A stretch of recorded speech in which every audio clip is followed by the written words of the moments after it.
ko comme chaque mardi dañu koy njëkkee ak lépp lu jëm ci wàllu jumtukaayu xarala yu bees yi ñu tuddee ko yeewu tik ak Merry Beye Diouf nous parlons workshop ñu jagleel ko Facebook ak WhatsApp.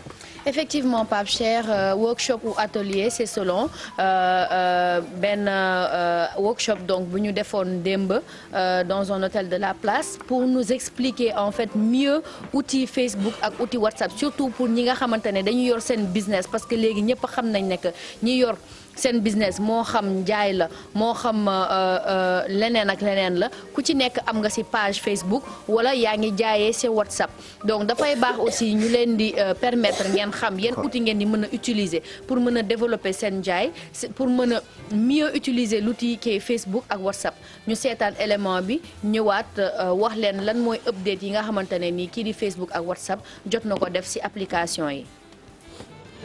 Bon, là maintenant, qu'est-ce qu'on a en fin de compte? On a une photo de profil qui est découpée, une partie.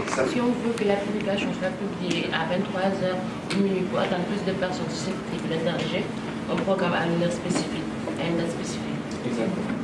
Et en fait, tout ce qui est contenu qui est partagé maintenant dans les réseaux sociaux, on ne le fait pas de manière juste aléatoire. On le fait de manière spécifique parce qu'on sait que si moi je fais je veux parler d'un événement de randonnée par exemple, il est préférable que je fasse le message un dimanche ou un samedi parce que les gens auront plus de temps, ils sont plus dans le bureau, ils sont concentrés et tout ça. Donc même l'heure des publications et les jours ont un impact en fait sur la force de ces publications-là. Mais on a la possibilité, si on n'a pas trop le temps, de programmer toutes ces publications dans la semaine et de vaquer à nos obligations. Ouais. Donc du coup on n'est plus obligé d'avoir le stress, il faut que je mette du contenu. D'accord. Là maintenant on peut tout faire et le programmer. On a la possibilité d'antidater une publication. C'est quand même antidater. Changer la date, oui, mais parce que une publication dès qu'elle est déjà faite, on ne peut plus changer. Voilà donc ay rencontres yoo xamante ni ay ateliers la ñu jagleel ko WhatsApp Facebook pour expliquer encore nit ñi c'est vrai que c'est très tendance maintenant ñëppay jaay. ci WhatsApp bi ci réseaux sociaux yi. effectivement ñëppay jaay ci réseaux sociaux yi te Pape Cheikh ma naan WhatsApp. on a découvert. waaw ma ne WhatsApp ma ne la kii de boobu noonu nu mu tudd déedéet. TikTok. Bob challenge la sax en fait on nous a expliqué en fait principe xam nga dafa am WhatsApp simple am WhatsApp business. Donc WhatsApp business nga xamante ne c'est un peu le même principe que WhatsApp mais c'est exactement pour tout ce qui est entreprise nga xamante ne tey jii nii boo yoree say employés nga bëgg ñu utiliser WhatsApp bi WhatsApp business mi ngi fi nga xamante ne bokkul sax ak lii di WhatsApp traditionnel. La même chose aussi pour Facebook nga xamante ne. C'est quoi la différence entre les deux? En fait la différence c'est au niveau de l'utilisation qu'on fait parce que si page d'accueil WhatsApp c'est un peu comme page Facebook bi dañ lay laaj sa nom d'entreprise, ce numéro de téléphone, description de l'entreprise. Donc message yooyu ngay envoyé c'est pur en fait dañ lay defar sax ay textes yoo xamante ne c'est déjà préétabli nga xamante ne da nga koy yónni et en plus de ça mën nga jaaree ci WhatsApp business bi pour mën a def sa sponsoring sa page. Donc parce que c'est lié sa WhatsApp business est lié à ton Facebook page Facebook bi donc boo waree sponsoriser sa page mën nga jaaree ci WhatsApp business bi ci lay gën a yomb pour yow.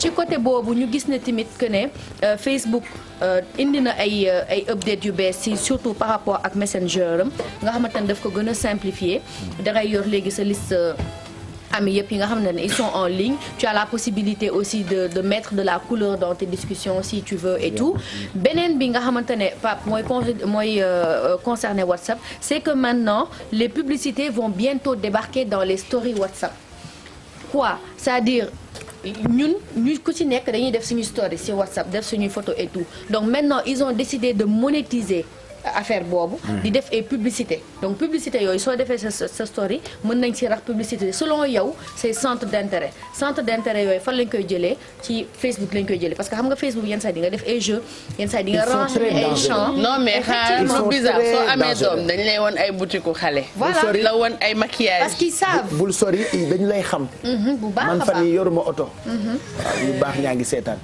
mais ci Facebook bi je ne vois que des propositions de voitures. C'est ça, je ne vois que ça. Si en fait tu te demandes comment ils font pour savoir lan nga soxla. ah man kay damay jékki-jékki naan ngeen maa nëbbu de ba maîtriser sama vie non il maîtrise ta vie en fait. c'est ça il maîtrise ta vie. C'est grave de. On leur donne tellement d'informations donc ba nga xamante ne. site yi ngay dem de visiter. tout le temps centre d'intérêt yi ngay dem ils retiennent tout ça. dañuy retenir tout ça et en fonction de ça ils te font des publicités ciblées yi nga xamante ne yow da lay leer que ne loolu. Sophie yow moom leer na ma ni sa Facebook ay togg rek dañ lay proposer. waaw ay machine mixeur yooyu rek dañ lay proposer. exactement donc c'est ça qui va se passer dans les publicités WhatsApp. c'est-à-dire ça va être des publicités ciblées. yow par exemple amoo oto ils vont te mettre des publicités de voiture. yow voilà da nga soxla say. des fa tuuti. ma des fa voiture bi comme moom amoo oto. waaw par exemple amoo oto actuellement même man mi sax amoo oto ndeysaan actuellement. kon pub bi dañ koy séddoo nañu séddoo maa ngi yow amuñu oto. léegi dañuy cibleel ay publicité oto ñiy jaay oto. ay oto yu door a génn donc tout ça te en plus leneen dafa am xam nga WhatsApp est responsable de la grande désinformation qui existe en Inde à cause des messages transférés.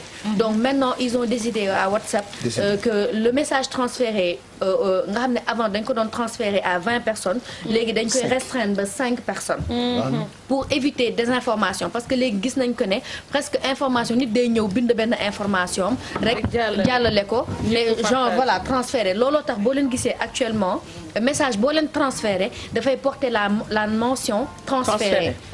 terewul nit ñi transféré bon terewul nit ñi transféré mais au moins tu sais que exactement mais au moins tu sais que c'est pas une information qui vient de la personne qui te l'a envoyée elle a été transférée donc tout ça ñoom tamit dañuy protéger seen bopp. et là ils l'ont créé yàggul noonu. voilà yàggul noonu ça a été testé en Inde c'est en période de test. mooy envoyé ma gis transfert.